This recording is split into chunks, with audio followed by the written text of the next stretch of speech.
Hello students of class third. Students, आपका प्रीमिड का book में एक चैप्टर करा दिया गया है, द टाइगर एंड द परसिमन। आप लोगों ने सबने पढ़ भी लिया होगा, वर्ड मीनिंग्स भी लिख लिए होंगे आपने बुक में, और बच्चों बुक वर्क भी फिल कर ली होगी। तो चलिए अब मैं इसी में आपको कॉपी वर्क कराती हूँ चैप्टर की। बच्चों, आपको डेट ये नहीं डालनी है जो यहाँ पे डली हुई है, ये लास्ट ईयर की डेट है, ठीक है। जो जिस डेट में मैं वर्क भेजूँगी डेट वही डालनी है आपको जिस डेट में आपका वर्क जाएगा। क्लियर? तो चलिए सबसे पहले देखते हैं चैप्टर का name, the tiger and the परसिमन।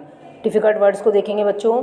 Number 1 situated, number 2 ferocious, number 3 frightened, number 4 tracks, number 5 rumbling, number 6 muttered, number 7 breath, number 8 peeped, number 9 persimmon और नंबर 10 सीज्ड। तो बच्चों ये 10 डिफ़िकल्ट वर्ड्स मैंने आपको बताए, आपको ये कॉपी में लिखने हैं। अगर आपको कहीं किसी भी वर्ड में स्पेलिंग समझ में ना आए तो बच्चों आपको बुक में देखकर लिखनी है, बट मिस्टेक नहीं लिखेंगे। ओके, चलिए अब पार्ट 2 को देखेंगे, वर्ड मीनिंग को। Word meanings Hindi.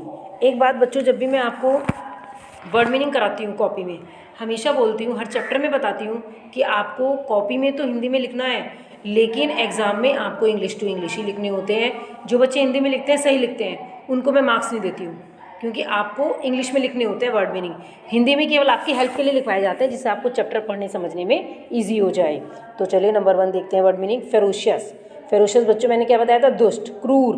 English meaning है इसका क्रूअल। नंबर 2 किल। तो बच्चों किल वैसे तो मारने के लिए होता है, लेकिन इस चैप्टर में किल का मतलब क्या है? स्मॉलर एनिमल टू किल, जिस छोटे एनिमल को मारने के लिए। अब वहाँ पे जो गांव वाले थे, उन्होंने हंटिंग ऑफ एनिमल्स, जो जानवरों का शिकार किया था उनके लिए, है ना। तो किसी भी जानवर के लिए, और वहाँ पर उस जंगल में कुछ भी नहीं छोड़ा था जिससे कि वो छोटे एनिमल को खा सके कोई भी, ठीक है। तो किल का मतलब है यहाँ पर मारा हुआ पशु। Number 3 rumbling. रम्बलिंग होता है बच्चों लो वॉइस, बहुत धीमी धीमी आवाज़। ड्यू टू हंगर, भूख के कारण जब हम बड़बड़ाते हैं धीमी धीमी से आवाज़ में, तो उसको बोलते हैं गड़गड़ाहट का शब्द, ठीक है।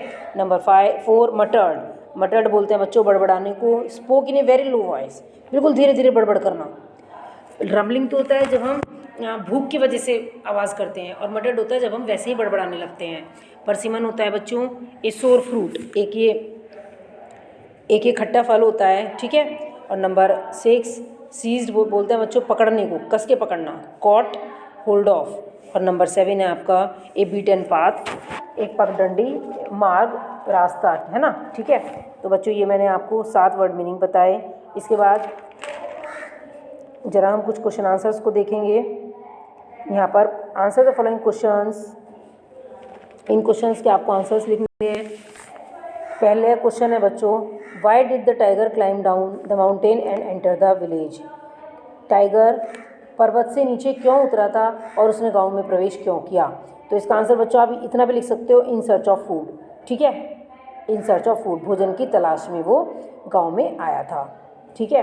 या आप पूरा लिखना चाहे पूरा भी लिख सकते हैं। Now question number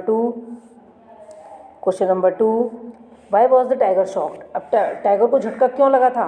because the tiger thought, क्योंकि टाइगर ने सोचा था, that the babies mother knew about him, कि जो बच्चे की मम्मी है वो उसके बारे में जान गई हैं कि बाहर कोई बैठा है। Question number 3, what made the baby stop crime. बच्चों को किस चीज़ ने चुप कर दिया था? परसिमन, है ना। तो यहाँ पे आंसर आ जाएगा आपका परसिमन।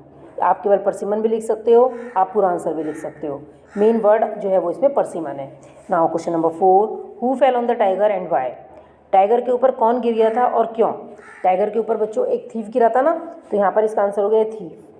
Fail on the tiger, tiger के ऊपर गिरा। Mistaking it for a buffalo in the dark, क्योंकि उसको ये लग रहा था कि अंधेरे में कि वो एक बफेलो है, वो टाइगर नहीं है। इस गलती से वो जो थीफ था वो टाइगर के ऊपर बफेलो समझकर गिर गया था, ठीक है। Now question number 5, why did the tiger run here and there. Tiger इधर उधर क्यों भागा था? क्योंकि उसको जो है परसिमन को अपने बैग से गिराना था।